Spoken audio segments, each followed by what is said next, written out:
Hello everyone, আমি সঞ্চারী চলে এলাম আবারও একটা ব্র্যান্ড নিউ রেসিপি নিয়ে তোমাদের সামনে।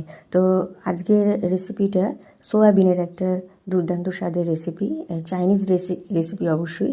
তো বানানো খুবই সহজ, চটজলদি বানিয়ে নেওয়া যায়, সামান্য কিছু উপকরণ যা ঘরেই থাকে। তো চলো আর দেরি না করে রেসিপিটা শুরু করা যাক।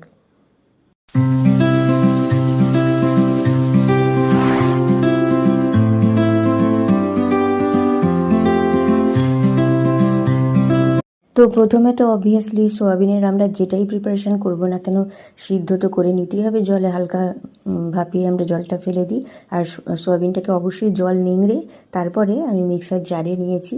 আর তার মধ্যে আমি মেজারমেন্টটা অতটা বলছি না, এটা যার যার আন্দাজ মতো। তো আদা, রসুন আর কাঁচা লঙ্কা এই দিয়ে আমি পেস্টটা বানিয়ে নিয়েছি, বেশ অনেকটা পরিমাণেই হয়েছে। আর চাইনিজ যে কোনো প্রিপারেশানে কিন্তু রসুনটা মাস্ট এবং একটু বেশি পরিমাণে আদার তুলনায় বেশি দিতে হয়। তো এখানে পেস্টটা দেখো একদম শুকনো আমি বানিয়েছি, এতটুকু জল মেশাইনি। আর সম পরিমাণে আমি ময়দা আর কর্নফ্লাওয়ার নিয়েছি, তোমরা চাইলে বেসনও ইউজ করতে পারো। সামান্য কয়েক দানা চিনি, নুন আর দিয়েছি আমি একটু সয়া সস, তাতে কিন্তু টেস্টটা খুব ভালো হয়। এর মধ্যে ডিম অ্যাড করা যায়, কিন্তু আমি ডিমের প্রয়োজনটা খুব একটা অনুভব করি না। আর ডিম দিলে টেস্টটা একটু পাল্টে যায়, আমার মনে হয় ডিম না দেওয়াটাই বেটার।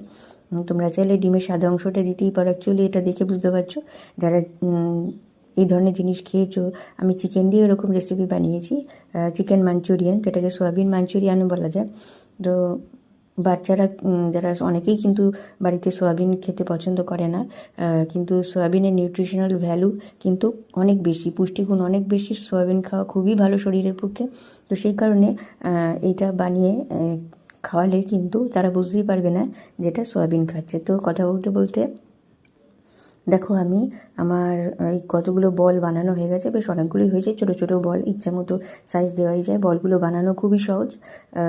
আর তারপরে আমি ডুবো তেলে এগুলো ভেজে নিচ্ছি। পরে অবশ্যই আমি তেলটাকে আবার কমিয়ে রেখে দেবো, এতটা তেল রান্না করতে একদমই লাগবে না, রিফাইন্ড অয়েলে বানাচ্ছি। আর এই সব রান্নায় কোনো হলুদের কোনো ব্যবহার কিন্তু নেই। তো আমি একদম লো ফ্লেমে এই বলগুলোকে ছেড়ে দিয়ে উল্টে পাল্টে ধীরে ধীরে ভেজে নিচ্ছি।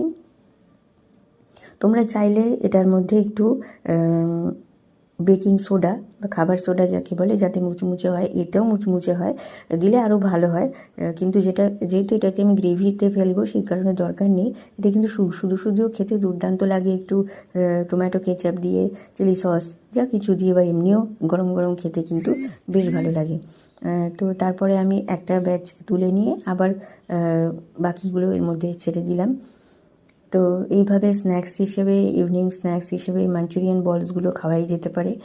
আর এই যে গ্রেভিটা এটা বানানো হবে, সেটা ভাত, রুটি, লুচি, ফ্রায়েড রাইস, অবশ্যই ফ্রায়েড রাইস, যেহেতু এটা চাইনিজ প্রিপারেশন, ফ্রায়েড রাইসের সাথে তো ভালোই যাবে।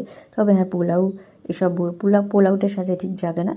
ভাত, রুটি, লুচি, পরোটা, ফ্রায়েড রাইস এই দিয়ে কিন্তু দুর্দান্ত খেতে লাগবে।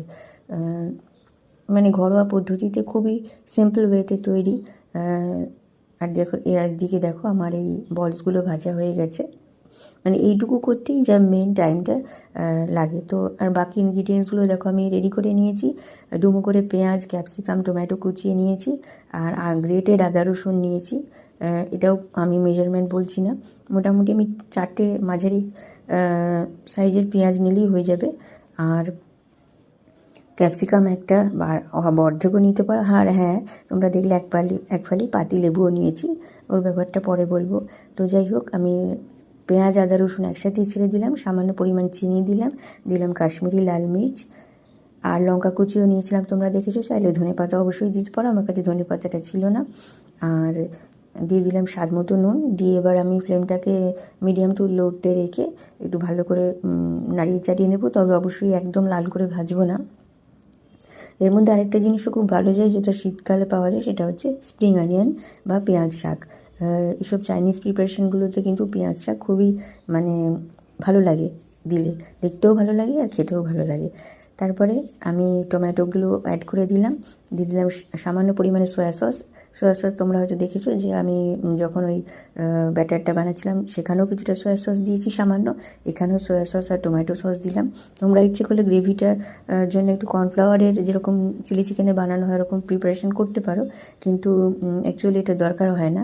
আর অ্যাকচুয়ালি মাঞ্চুরিয়ান গ্রেভিতে টমেটো বা ক্যাপসিকাম, পেঁয়াজ এগুলোও কুচি না দিলেও চলে, কিন্তু পেঁয়াজ শাকটা মানে খুবই জরুরি। কিন্তু শীতকাল ছাড়া তো পেঁয়াজ শাক অ্যাভেলেবেল নয়, সেই কারণে মানে অ্যাভেলেবেল মানে সাধারণ মার্কেটে, আমাদের এখানে মার্কেটে অ্যাভেলেবেল নয়। তো সেই কারণে এইগুলো দিয়ে আপাতত কাজ চালিয়ে নিচ্ছি। খেতে কিন্তু ভালোই লাগে, দুর্দান্ত হয়। তো কথা বলতে বলতে ক্যাপসিকাম টমেটো সব ভালোভাবে আমি মিক্স করে নিয়ে দেখো কোনোটাই কিন্তু খুব বেশি আমি মানে লাল করে ভাজিনি, দিয়ে আমি একটু উষ্ণ গরম জল ঢেলে দিয়েছি, একটু বেশি পরিমাণেই ঢেলেছি, কারণ বলসগুলো দিলাম একটু তো ভেতরে গ্রেভিটা ঢুকবে, সেই কারণে বলসগুলো কিন্তু খুবই সফট হয়েছিল। লঙ্কা কুচিগুলো দিলাম, আর এই দেখো এই সব শেষে দিয়ে দিলাম একটু পাতিলেবুর রস। অ্যাকচুয়ালি এই পর্যায়ে আমি ভিনিগার দিই, এই মুহূর্তে আমার কাছে ভিনিগারটা নেই, তাই জন্য আমি পাতিলেবুর রসটা ইউজ করলাম। এতে কি হয়, টেস্টটাও ব্যালেন্স হয়ে যায়। আর দেখো আমার একদম রেডি। তো আজকে এই ইউনিক স্টাইলের সয়াবিনের রেসিপিটা কেমন লাগলো অবশ্যই কমেন্টস করে জানাবে, কিন্তু বন্ধুরা ভালো লাগলে লাইক আর শেয়ার করে পাশে থেকো। এরকম সুন্দর সুন্দর ইনোভেটিভ রেসিপিস পাওয়ার জন্য অবশ্যই চ্যানেলটিকে সাবস্ক্রাইব করে পাশে থেকো। দেখা হবে পরবর্তী ভিডিওতে। টাটা।